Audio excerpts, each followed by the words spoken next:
This is a very interesting question, and one that people have asked down through the centuries, and they will ask until Jesus comes.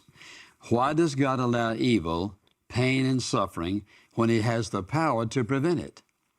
Well, think about a world without choice. That wouldn't be any life at all. And the fact that you and I have a choice in life means that we have a choice to do the right thing or the wrong thing. And oftentimes, suffering comes with the freedom to choose. If I choose what is good for me, does that mean I will never have suffering? No. If I choose what is wrong for me, will I always have suffering? Most of the time, and eventually, yes. And so what happens is this. When we have suffering and pain, one of the reasons that God has allowed that is to reveal to us the consequences of sin. If you and I could sin against God, disobey Him, and there's no pain, no suffering, because of our fallen nature, we would just keep on doing the same thing. So we have choices. We have freedom to choose. But when we choose those things that are disobedient to God, we're going to suffer the consequences. One of the reasons He has allowed pain and suffering is for our own protection. Think about it this way. It also alerts us to danger. Suppose there were no pain and no suffering. Let's say, for example, that you broke your kneecap, you tore the ligaments, and you tore the cartilage, and there was no pain. Imagine what kind of condition you would be in very shortly. So all pain and all suffering is not bad. Pain and suffering are here for a reason, and one of those reasons is to alert us to danger. Then, of course, is it not true that suffering and pain reveals who we are? Because it's one thing to rejoice and to be happy, go lucky, or whatever it might be, when everything's going our way. How do we respond when things are not going our way? How do we respond when we are sick? How do we respond when we are confined, where we don't like being confined, in the bed? And especially if you're a person who loves the outdoors and you're up and at 'em and you have lots of energy and all of a sudden you don't have any. What's going on? Why does God allow these things to happen in our life? Well, one of the reasons is we find out who we are. We think we're strong. We think we're patient. We think we have everything under control. And all of a sudden you're lying there, there's awful pain, and you're suffering, and you don't have a solution. You don't have an answer. And what happens? We recognize our need of God. Paul was dealing with the same situation. Remember what he said? He said, here's what he discovered.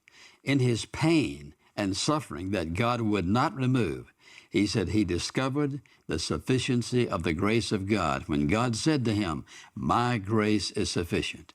There's some things you and I are going to learn in the midst of suffering and pain. We're not going to learn any other way. I mean, some of the most powerful lessons in my own life have been the result of coming to the end of myself and recognizing, God, if you don't help me, I don't have any solution. Drives us to God. And you say, well, that's not love. Oh, yes, it is. Anything that drives you and me to God is good for us. And what Paul said in the midst of this suffering that God would not remove, he discovered something about himself. He discovered something about God. And he said now he could rejoice over the very thing that was causing him pain because of what he learned, because of the freedom and the liberty that he began to experience as a result of that. And what did God do as a result of that pain and suffering in his life? It equipped him to help others.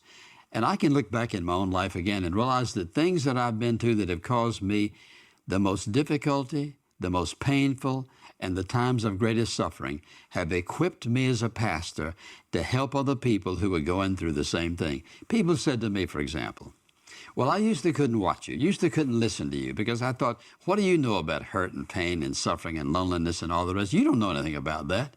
Now I can listen to you. Now I can watch and know that you're speaking out of experience, not having read a book. There's something about experiencing difficulty, hardship, and pain that equips us to do what?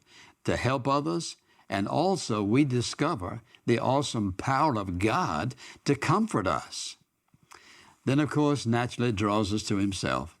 And I say again to you, anything that draws me to God is good for me, whether I like it or not.